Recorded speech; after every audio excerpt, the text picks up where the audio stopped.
Myself Ashagla Devi, Assistant Professor in Rohini College of Engineering and Technology. Today we are going to discuss about the subject CS 8792 Cryptography and Network Security. In this, in Unit 5, Security Practices and System Security, we are going to discuss the topic Email Security. So what is the outcome of learning this subject or the particular topic is, on successful completion of this module, the student should be able to explain the concept of email security. So first, in email security, we have two different kinds of methods. One is PGP, that is pretty good privacy, and S bar MAME. In this lecture, we are going to concentrate on pretty good privacy. So this pretty good privacy is developed by Philip or Zimmerman, who created this PGP. So PGP provides confidentiality and authentication service that can be used for electronic mail and file storage application. So this PGP is applicable for email as well as for storing the files in an authenticated way, that is in the secure way. So why this PGP is popular is, it is available free on variety of platforms, and it is work based on the well-known algorithm, and it has a wide range of applicability, and it is not developed or controlled by any governmental or standard organizations. So this PGP is popular among the users. So what are the operational descriptions of this is, it provides 5 services: authentication, confidentiality, compression, email compatibility, and segmentation. So we'll discuss one by one. So if we want to provide only authentication, means first the message, for the message we have to find out the hash function. So that is represented by using H. Then that hash value is encrypted by KRA. That means key RA. RA in the sense, it is the private key of A.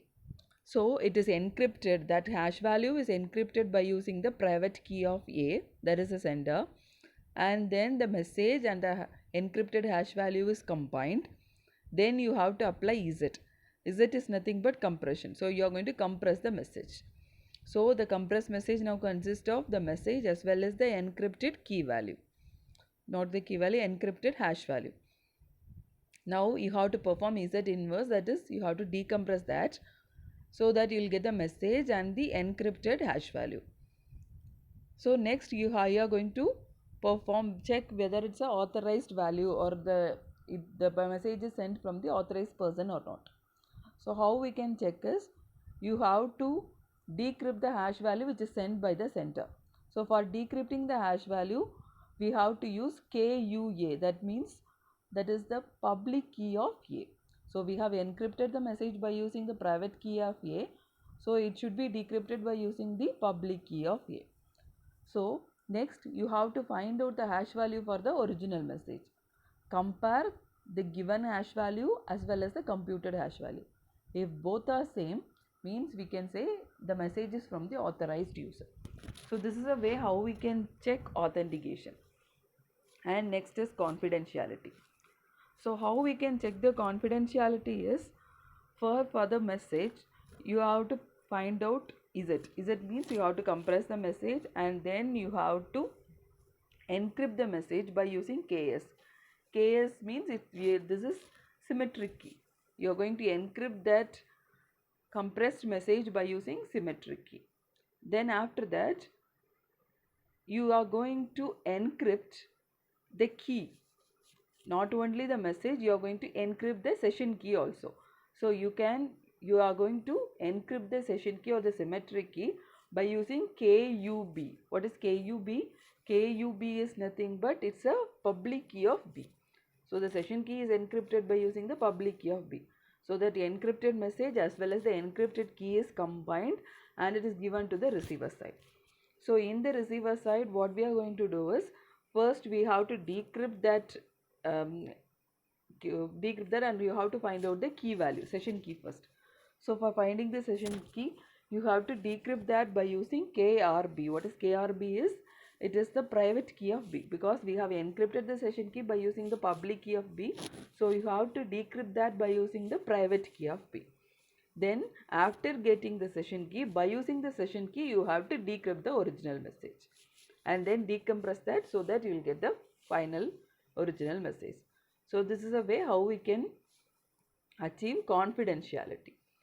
So for achieving confidentiality as well as authentication, you have to combine both the things. That is the authentication diagram as well as the confidentiality diagram. That is, for the message, first you have to find out the hash value. Then you have to encrypt that by using KRA.